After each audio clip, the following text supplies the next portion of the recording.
Sebagai trader, lo harus selalu mencari data pendukung dan memutuskan menjual atau membeli aset di pasar kripto.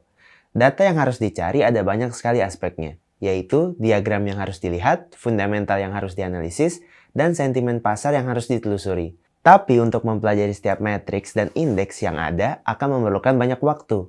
Hari ini gue Chris dari CCN Indonesia akan memperkenalkan kalian dengan suatu indeks tool yaitu Crypto FNG Index.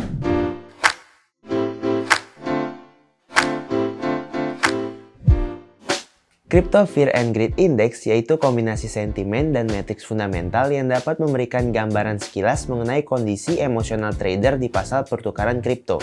Perlu lo ingat, walaupun lo sudah menggunakan kombinasi Fear and Greed ini, lo jangan hanya mengandalkan indikator ini saja. Gunakan indikator ini hanya sebagai bantuan untuk memahami keseluruhan sentimen pada pasar mata uang kripto yang bisa melengkapi analisis yang lo lakukan.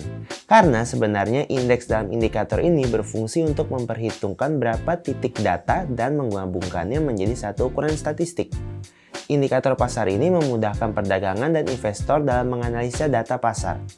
Analisis yang dibutuhkan adalah analisis teknis, analisis fundamental, dan analisis sentimen. Indikator teknik analisa berhubungan dengan menganalisis harga, volume perdagangan, dan tren statistik lainnya. Indikator analisis fundamental menghasilkan nilai fundamental dasar dari sebuah token atau saham. Lalu indikator sentimen pasar berfungsi mengukur sentimen serta pendapat para investor dan perdagangan. Analisis sentimen sangat berguna dalam indeks ini, karena penelitian kripto sangat mengandalkan analisis sosial media, komunitas, dan opini publik sebagai dasar pengambilan data. Jadi sebenarnya Fear and Greed Index ini berfungsi untuk menganalisa sekumpulan dan indikator pasar yang berbeda-beda untuk menentukan apakah peserta pasar merasa rakus atau tidak. Indikator ini ditunjukkan dalam bentuk skor. Skor dengan jumlah 0 menandakan fear yang ekstrim, sedangkan skor 100 menandakan greed yang ekstrim. Sedangkan skor 50 menandakan pasar bersifat netral. Fear pada pasar menandakan bahwa mata uang kripto mengalami undervalue. Jika terjadi fear yang ekstrim dalam pasar, dapat menyebabkan overselling dan panik yang berlebihan. Biasanya saat terjadi fear, maka dianggap sebagai diagnosa jangka pendek untuk keseluruhan sentimen pasar. Berlawanan jika terjadi greed pada pasar. Greed menandakan bahwa mata uang kripto mengalami overvalue dan bubble. Hal ini disebabkan oleh keserakan pedagang dan investor.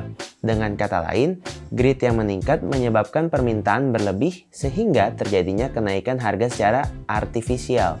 Seperti yang tadi gue jelaskan tentang skor dalam Fear and Greed Index. Lebih detailnya, kategori skala indeks dibagi menjadi beberapa bagian, yaitu skor 0-24 mengartikan terjadinya fear yang ekstrim. Dalam skor ini diibaratkan dengan warna oranye. Skor 25-49 diartikan fear ada di tingkat yang normal. Dalam grafik diibaratkan dengan warna yang kuning. Skor 50-74 diartikan greed di tingkat normal.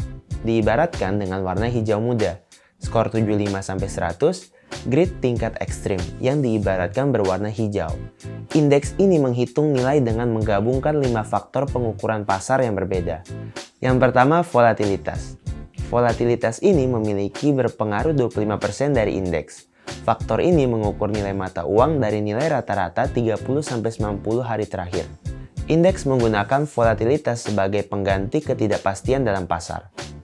Yang kedua, volume dan momentum pasar yang mempunyai pengaruh 25% untuk indeks. Mengukur nilai mata uang ini dengan cara menggabungkan nilai rata-rata 30 dan 90 hari sebelumnya. Pembelian dengan volume tinggi menandakan sentimen pasar yang greed. 3. Media sosial yang berpengaruh 15% untuk indeks.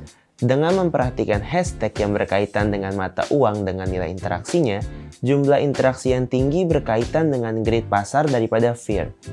4. Dominasi mata uang yang berpengaruh 10% dari indeks. Input ini mengukur dominasi mata uang dari pasar. Dominasi pasar yang meningkat menandakan adanya transaksi baru pada koin tersebut dan memungkinkan terjadinya relokasi dana. 5. Google Trends yang berpengaruh 10% dari indeks.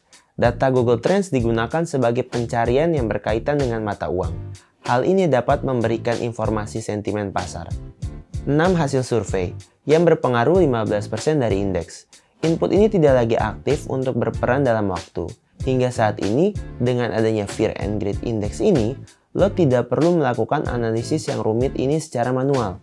Lo bisa mengandalkan indikator ini untuk melacak semua rangkaian faktor untuk mendapatkan kemudahan. Menurut gua, lo juga perlu menggabungkan hasil analisis lo dengan hasil dari Fear and Greed Index ini agar mendapatkan pandangan dan hasil yang lebih tepat. Demikian informasi yang gue jelasin untuk hari ini. Jangan lupa subscribe YouTube CCN Indonesia untuk mendapatkan informasi seputar cryptocurrency. Bye bye cuan-cuan people!